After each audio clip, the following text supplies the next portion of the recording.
My name is Sydney Long. I'm 20 years old and I am a business management major.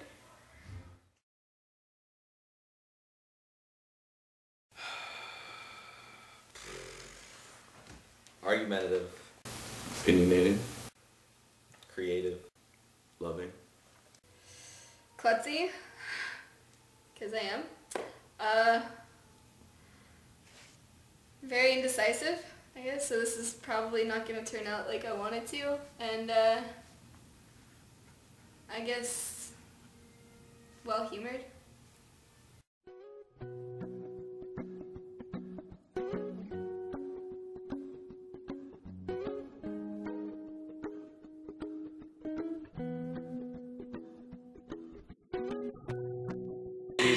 She's a fan of zombies. If it was zombies versus vampires, she would pick zombies. And if they did start taking over the world, she'd be a person that I'd want to pair up with.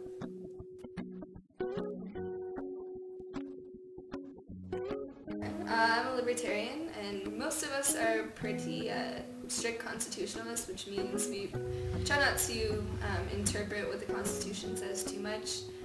We do a little bit, just to be able to adapt to modern society, but for the most part we really like to go by word of law, just because when you start to interpret it too much, that means more rules, more regulations, less freedoms, and really not being able to have a free society. And I think that's more of the direction we're moving in. And I'm very libertarian, so I'm trying to stop that and keep us back to our roots.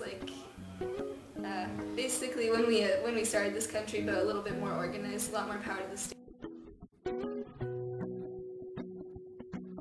In one aspect I want to do structural engineering, and then in another aspect I want to be a pastry chef or a pilot or something, and it's just so all over the board, but they all sound like such fun things. And or working with animals or kids, or just anything that's really good for my community, I would love to do. I definitely hope to be happy and doing something productive for my community.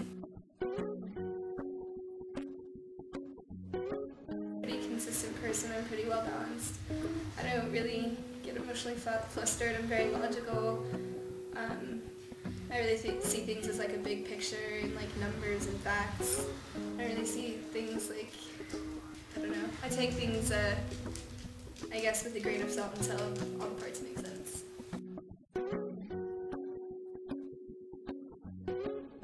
I think that's a terrible idea. It's the worst thing I've ever heard. And I think people should just leave it alone until they can actually come up with a feasible solution. First of all, it just wouldn't work if you actually think about it in numbers. That is if people don't want to be a socialist nation. It's true, there are countries where universal healthcare does work, but there's a lot of things you have to give up to get that. I don't know, how would you even allocate healthcare? It just doesn't seem fair. Should somebody that's an alcoholic get the same kind of treatment that somebody that just, had some, really bad disease or something? Everything sounds good in theory, but who's paying for it? You have to really think about where the money's coming from. That's politics.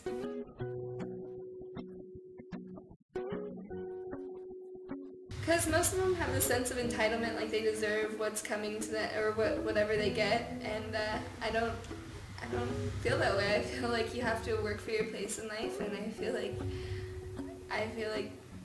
there's so many people out there that don't have anything, and to feel like you deserve anything in this life is very selfish.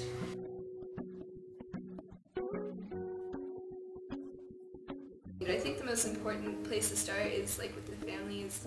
Really making sure you raise your kids right, because no matter what's happened in my life, I guess the place that I feel I do have a very set moral core that was put in place when I grew up, or throughout my entire childhood, and I feel that's really guided me throughout all my life experiences. Yeah.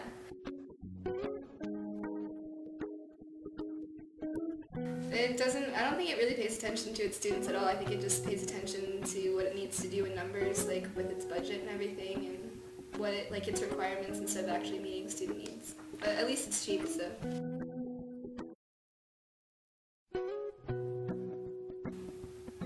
My dad is probably the coolest person I know. he's totally like the American dream. He like grew up really, really, really poor, and he's really worked so hard his entire life, and he's at a good spot now, at least better than he used to be, and he's doing really good. I'm just really proud of him. He's definitely deserves it.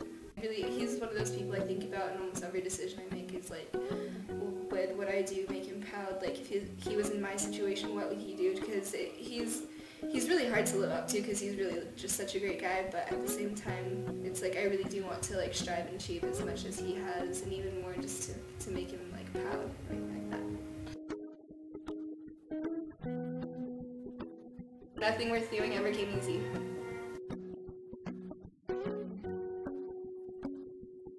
I would say my biggest accomplishment, measured by myself, would be just being a really happy and fulfilled person, even when like there's little things that get me down.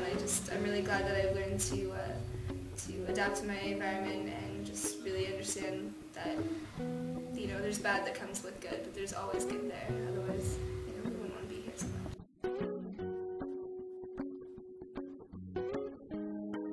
Well, sure. Like, I guess my mother passed away when I was 15, when I was at the end of my sophomore year in high school. And I mean, that obviously really sucked. Everybody loves their mama, but I guess you know, where most people would kind of go from, I don't want to say most people, but some people would cope and go in a direction that's maybe a little bit more negative, like they would kind of work themselves backwards and to a little bit of like a depression. I really like transcended and like pushed through it just because I realized like I just didn't want to end up like that, and like how she did, and I just thought life was a lot more beautiful than that, and there was just so many little things in life that I should really learn to appreciate, and I think a lot of that came from there. Well, here's the backside. Do you see this? This is a cowlick right here. I got this when I was in 2nd grade. My sister and I were roughhousing on treadmill, and long story short, I fell and my hair got ripped out by the belt, and I had a huge bald spot about that big on my head. But I got to go hat shopping. I had like 40 hats, so that was pretty cool. So do you feel like you're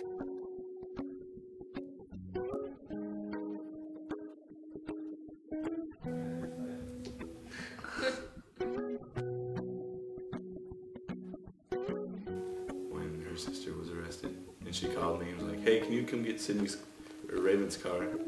It's like, "Yeah, sure, I guess." And I drive by the scene, and all I see is Sydney standing there laughing, and Raven in the back of a cop car crying. And I come back, and she's still laughing, and Raven's gone. Was arrested. Damn it, Butler! Butler! All right, Come here, Butler! You ruined the show. Jump, Butler! Butler! What was the question?